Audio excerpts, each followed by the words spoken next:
여기 3명의 친구가 있었습니다. 그리고 세상 그 누구도 풀지 못했던 수학 문제가 하나 있었죠. 이 둘이 만나서 어떻게 지금의 인터넷을 지키는 가장 강력한 방패, RSA 암호가 탄생했는지 그 반역과도 같았던 여정을 지금부터 한번 따라가 보겠습니다. 인터넷 쓸 때마다 웹사이트 주소창 옆에 뜨는 이 작은 자물쇠 아이콘 다들 보신 적 있죠? 아마 대부분은 이걸 그냥 안전하구나 하고 넘어가실 거예요. 하지만 이 단순한 아이콘 뒤에는요, 사실 정부에 맞선 치열한 투쟁과 천재적인 수학적 발상이 숨어 있습니다. 오늘 그 비밀을 한번 파헤쳐보죠. 이 모든 이야기의 시작은 놀랍게도 정부와의 정면 대결이었습니다. 이건 그냥 더 좋은 기술을 만드는 그런 차원의 문제가 아니었어요. 바로 자유를 위한 싸움이었습니다. 이야기의 주인공 로날두 라이베스트의 이 한마디가 모든 것의 시작점이었습니다. 정부만이 암호를 독점한다면 시민의 프라이버시는 사라질 것이다. 이게 왜 그렇게 중요했냐면요. 그 당시만 해도 암호 기술이라는 건 말 그대로 국가가 통제하는 군사 무기 취급을 받았거든요. 보시는 것처럼 관점이 정말 극명하게 갈렸습니다. 미국 국가안보국 NSA는 암호를 군사무기로 받고 라이베스트는 모든 시민을 위한 방패라고 생각했죠. 이 대립이 얼마나 심했냐면 NSA는 라이베스트 팀에게 연구를 발표하면 무기 밀수출 혐의로 감옥에 갈 수도 있다고 경고, 아닌 거의 협박까지 했습니다. 하지만 그들은 굴복하지 않았습니다. 감옥에 갈 수도 있다는 그 엄청난 위험을 무릅쓰고 연구 결과를 세상에 발표했죠. 이들에게 논문 발표는 단순한 학문 활동이 아니었던 거예요. 이건 정부의 통제에 맞선 저항이자 일종의 반역이었습니다. 기술은 소수의 권력이 독점하는 게 아니라 모든 시민을 위해 존재해야 한다는 그런 강한 신념이 있었기 때문이죠. 아니, 대체 어떤 기술이었길래 정부와 맞서면서까지 감옥에 갈 각오까지 하면서 지키려고 했던 걸까요?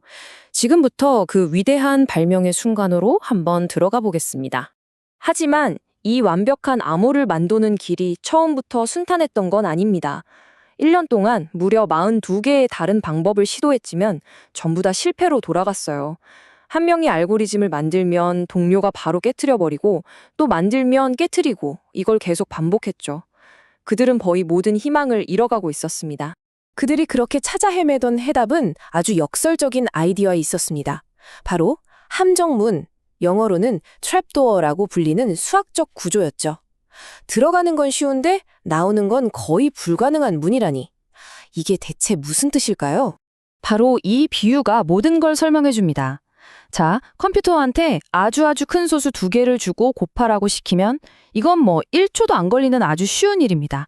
근데 반대로 그 곱셈의 결과값만 딱 던져주고 자, 원래 어떤 소수 2개를 곱해서 이게 나왔게? 라고 물어보는 순간 문제는 완전히 달라집니다. 이건 전 세계 모든 슈퍼컴퓨터를 다 동원해도 우주의 나이보다 더 오래 걸릴 수 있는 사실상 푸는 게 불가능한 문제로 바뀌는 거죠. 한쪽 방향으로는 너무 쉽고 반대 방향으로는 불가능한 이 비대칭성, 바로 여기에 해답이 숨어 있었습니다.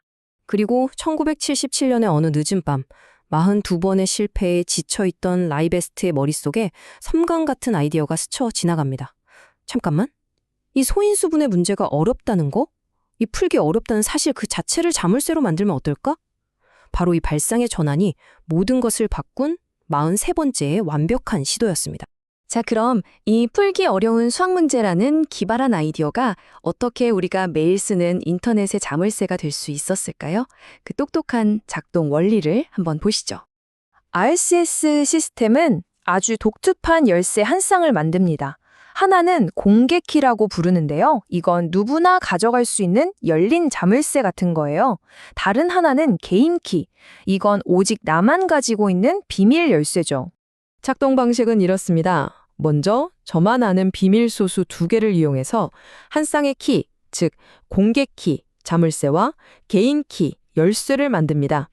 그 다음 이 공개키, 그러니까 열린 자물쇠를 저한테 메시지를 보낼 모든 사람에게 나눠주는 거예요. 사람들은 이 자물쇠로 메시지를 잠가서 저에게 보냅니다. 여기서 정말 기가 막힌 점은 일단 이 자물쇠로 잠그고 나면 그 자물쇠 자신조차도 다시는 열 수 없다는 겁니다. 오직 그 자물쇠와 짝이 맞는 저만 가지고 있는 개인 키로만 열 수 있습니다. 정말 기발하지 않나요? 만약 해커가 이 암호를 풀려면 어떻게 해야 할까요? 제 개인 키를 알아내야 합니다. 그러려면 제가 처음에 키를 만들 때 썼던 그 2개의 비밀 소수를 알아내야만 하죠. 즉, 아까 말씀드렸던 그 거대한 소인수 분해라는 수학적 절벽을 넘어야 하는 겁니다. 이건 뭐 사실상 불가능에 가깝습니다. 자, 그럼 이 반항적인 수학 아이디어 하나가 오늘날 우리가 사는 세상을 어떻게 송두리째 바꿔놓았는지 그 거대한 영향력을 한번 확인해 보겠습니다. 여기서 핵심 키워드는 바로 실회입니다. 이전까지 디지털 공간에는요, 실회라는 개념 자체가 없었어요. 하지만 RSA 암호가 등장하면서 우리는 처음으로 눈에 보이지 않는 상대를 수학적으로 신뢰할 수 있는 기반을 갖게 된 겁니다. 만약 이 신뢰가 없었다면 우리가 아는 현대 인터넷, 온라인 쇼핑이나 뱅킹 같은 건 아예 존재할 수 없었을 겁니다.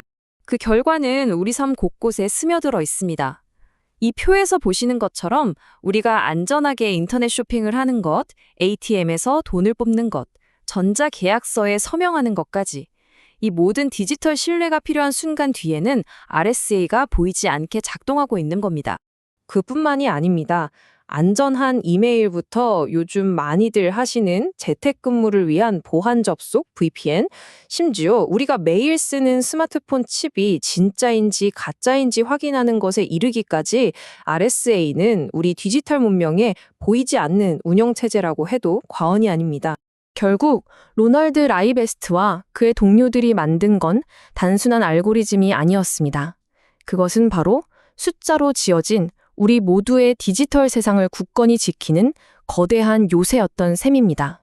이 수학적 요새는 지난 50년간 단 한 번도 뚫린 적이 없습니다. 하지만 영원한 방패는 없겠죠. 양자 컴퓨터 같은 정말 막강한 기술이 등장하면서 이 난공불락의 절벽을 넘을 수 있는 새로운 길이 열릴지도 모릅니다. 인류의 가장 오래된 싸움, 창과 방패의 대결은 이제 디지털 세계에서 그 다음 장을 준비하고 있습니다.